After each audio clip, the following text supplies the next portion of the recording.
Demonstrators mock Donald Trump protest his visit to the UK. A helicopter leaves the grounds of the USA ambassador residence in Regent's Park, London, while demonstrators protest against the visit of US President Donald Trump Thursday, July 12, 2018.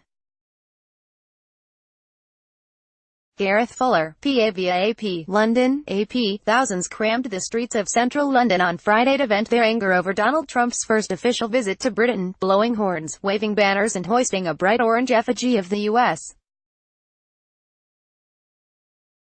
president on their shoulders, filing past palaces of high-end commerce. Apple, Burberry, Brooks Brothers. Marchers criticized Trump's policies on immigration, climate change and torture, as well as his treatment of women.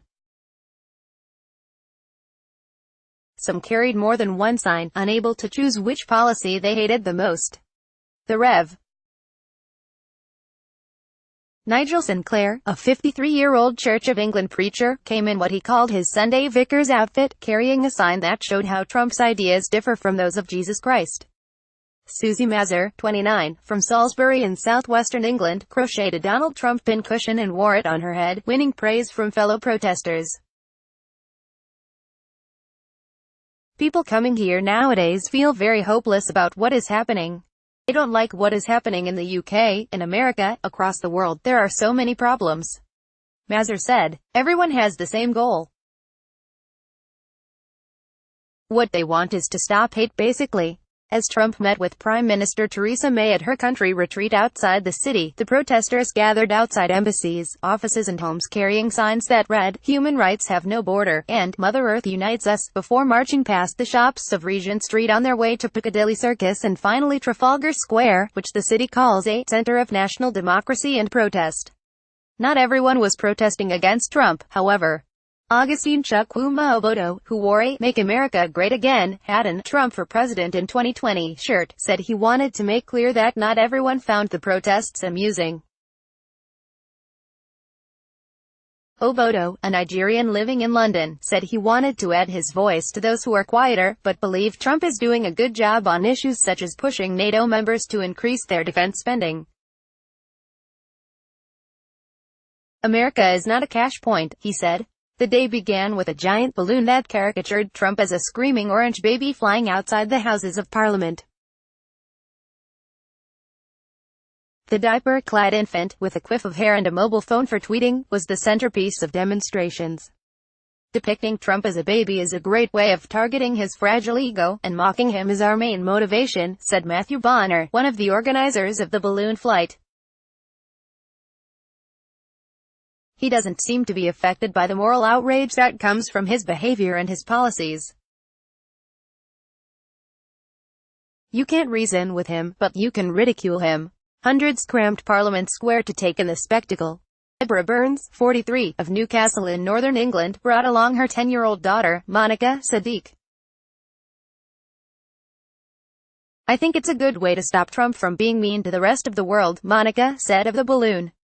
He says, "Oh, this is a free world," but then he goes and builds walls.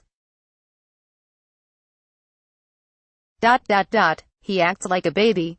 Some Americans living in London came to see the balloon, wearing the stars and stripes draped over their shoulders. Other spectators just came to take pictures as the balloon floated overhead for 2 hours. It's a very British way of protesting. We don't like to throw stones, said Phil Chapman, 59, of Hayfield, a village in Derbyshire. It's far easier to protest in a pleasant way. If you can do that with humor, you will get more attention. Trump criticized London Mayor Sadiq Khan, who refused to prevent the balloon from flying, in an interview published Friday. I think he has not been hospitable to a government that is very important, Trump told Britain's Sun newspaper. Now, he might not like the current president, but I represent the United States.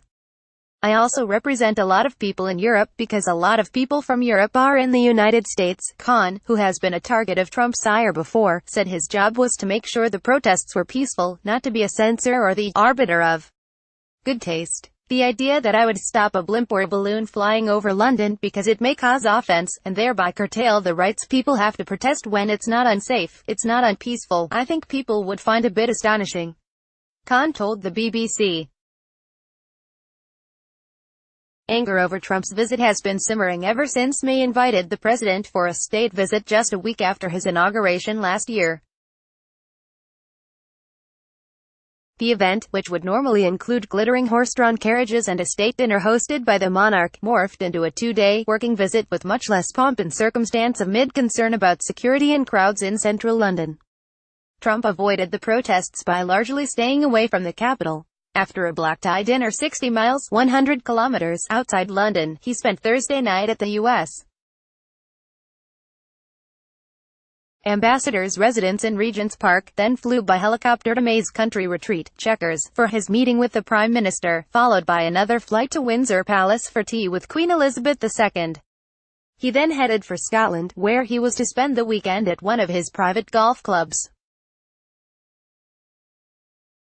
Ahead of Trump's arrival, hundreds of people gathered in Scotland's largest city, Glasgow, to protest the U.S. President's UK visit. Among them was Emily Bryce, who proudly carried a homemade banner written in Gaelic, in recognition of Trump's Highland roots. Donald Trump, son of the devil, it read. It's a disgrace that Theresa May has allowed Trump to visit the UK and to meet the Queen, the 67-year-old Bryce said. A march in support of Trump was planned for Saturday in London, starting at the U.S. Embassy on the south bank of the River Thames and ending near the Prime Minister's residence at Downing Street. But on Friday, the crowds belonged to those who oppose his policies. Placards reading, "Dump Trump," and "Can't Comb Over Sexism," were raised high by the boisterous crowds in the capital. Phil Bond, 65, a musician, said he knew it was unlikely that the demonstrations will make any difference to Trump, but he believes people in the United States will notice. If enough people come out, it might make a difference, he said. Copyright 2018 The Associated Press. All rights reserved. This material may not be published, broadcast, written or redistributed.